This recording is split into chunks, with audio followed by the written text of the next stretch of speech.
జూబ్లీహిల్స్ ఎన్నికలు ఇప్పుడు మాగంటి గోపీనాథ్ గారి సతీమణి నామినేషన్ దాఖలు చేశారు, బీఫామ్ కూడా ఇచ్చినారు. సో ఆమెకు వ్యతిరేకంగా కూడా విష్ణువర్ధన్ గారు కూడా నామినేషన్ దాఖలు చేసినట్టు కూడా వార్తలు వస్తున్న క్రమంలో అది పక్కన పెడితే ఇంకోవైపు ఏంటంటే ఢిల్లీలో మల్లికార్జున ఖర్గే బాంబ్ ఇస్తారు తెలంగాణ మీద, రేవంత్ రెడ్డి మీద, మరోసారి తెలంగాణలో కాంగ్రెస్ పార్టీ అధికారంలోకి రాదు అన్నట్టు కూడా వార్తలు వచ్చినాయి. ఇన్ఫ్యాక్ట్ అది కరెక్టో కాదో కూడా తెలియని పరిస్థితి. సో ఓవరాల్గా ఈ అనాలిసిస్ని ఎట్లా చూస్తారు మీరు? రేవంత్ రెడ్డి గారిని బదనాం చేయడానికి ఇలాంటివి వదులుతూ ఉంటారు. కాంగ్రెస్ పార్టీ పని అయిపోతుందని ఈ విధంగా.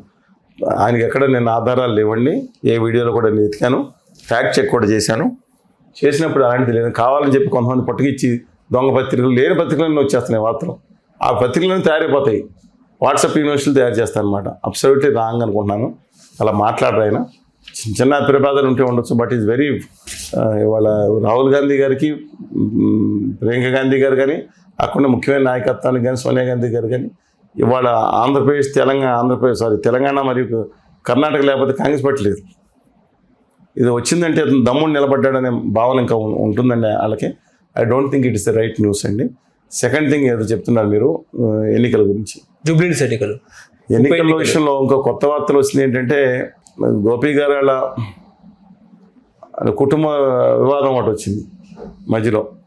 ఇవాళ మాత్రం నాకు తెలిసి సరే రౌడీలు అని ప్రచారం చేస్తూ ఉన్నారు, కానీ పక్కన పెట్టండి. ఎవరు రాజకీయాల్లో ఇప్పుడు కనపడే రౌడీలు కొంతమంది, కనపడిన రౌడీలు కొంతమంది ఉంటారు.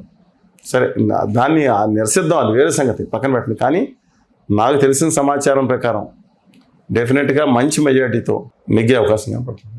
గెలుస్తుందా కాంగ్రెస్? ఇదే ఒక రూరల్ కాన్స్టిట్యున్సీలు కనుక పెట్టుంటే, మళ్ళీ నేను ఇదే చెప్తున్నాను, తెలంగాణలో రూరల్ కాన్స్టిట్యున్సీస్ దాదాపు సెమీ అర్బన్ అని తీసేసి రూరల్ కాన్స్టిట్యున్సీ 119 కాన్స్టిట్యున్సీలో దాదాపు 60 రూరల్ కాన్స్టిట్యున్సీస్ ఉన్నాయి. ఈ రూరల్ కాన్స్టిట్యున్సీలు ఇవాళ ఎలక్షన్ పెడితే అత్యధిక స్థానాల్లో బీఆర్ఎస్ నెగ్గే అవకాశం. అంటే ఇంకా 2 ఏళ్ళు 3 ఏళ్ళు ఉండొచ్చు. నా అంచనా ప్రకారం గత 25 సంవత్సరాల నుంచి నేను మాట్లాడే వీడియోలన్నీ లేదా వార్తలు ఉంటాయి, చూసుకోండి. ఏ రోజున తప్పు అయిపోయింది, ఆత్మవిశ్వాసం అనుకోండి, లేదా ప్రజలతో సంబంధాలు అనుకోండి, నేను చెప్తాను రూరల్లో మాత్రం కాంగ్రెస్ పార్టీకి వ్యతిరేకమైన పవనాలు ఇస్తున్నాయి.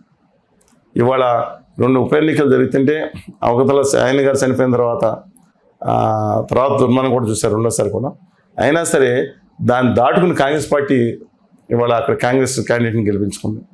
ఇవాళ కూడా నవీన్ గారి క్యాండిడేట్ విషయంలో సరే వ్యక్తిగతమైన విమర్శల గురించి ఆ జోలికి ప్రతికూలత అనుకూలతని వెళ్ళండి. నేను సర్టిఫికేట్ ఇవ్వాల్సిన పని లేదు, రుణాల గురించి చెప్పాల్సిన పని లేదు. మనుషులు ఇవాళ మాత్రం పరిస్థితులు, ఎందుకంటే మనీ ఉంది, మనుషులు ఉన్నారు. అపార్ట్ ఫ్రమ్ దట్ ఇవాళ ఈక్వేషన్స్ అన్నీ ఉన్నాయి. ఆయన స్వయాన తలసాని శ్రీనివాస్ యాదవ్ గారి కుమార్తె, నాన్నగారి కుమార్తెని ఇచ్చారు నవీన్ గారికి. వాళ్ళ నాన్నగారిని బయటికి రాకుండానే ఈయనే మొత్తం చక్కని తిప్పుతున్నారు నవీన్ గారు. అందువలన డెఫినెట్గా ఇవాళ పాజిటివ్ ఆస్పెక్ట్ ఉంది. ఇవాళ మళ్ళీ విష్ణువర్ధన్ రెడ్డి గారు వ్యతిరేకం కాదు, కేటీఆర్ గారిని అడిగేసినట్టున్నారు. కానీ విష్ణువర్ధన్ రెడ్డి గారికి వచ్చినప్పుడు విష్ణువర్ధన్ రెడ్డి గారు రాజశేఖర రెడ్డి గారి మీద వాళ్ళ తమ్ముడు గారి మీద దాడి మీరు చూశారు. తర్వాత వెళ్ళటం, పీజీఆర్ గారు దురదృష్టవశాత్తు గొప్ప లీడర్ అండి. సరే మైనస్ పాయింట్స్ పక్కన పెట్టండి. ఇవాళ పీజీఆర్ వర్సెస్ శ్రీశైలం గారు, పీజీఆర్ గారికి వ్యతిరేకంగా చిన్న శ్రీశైలం గారిని కొన్నాళ్ళు ఆ రోజు తెలుగుదేశం పార్టీలో అలయబాలయ చేసుకున్న తర్వాత ఆయన పక్కన పెట్టి జీ రామారావు గారిని తీసుకురావడం జరిగింది. మీరు ఒకసారి కాన్స్టిట్యున్సీ లోపలికి వెళ్తే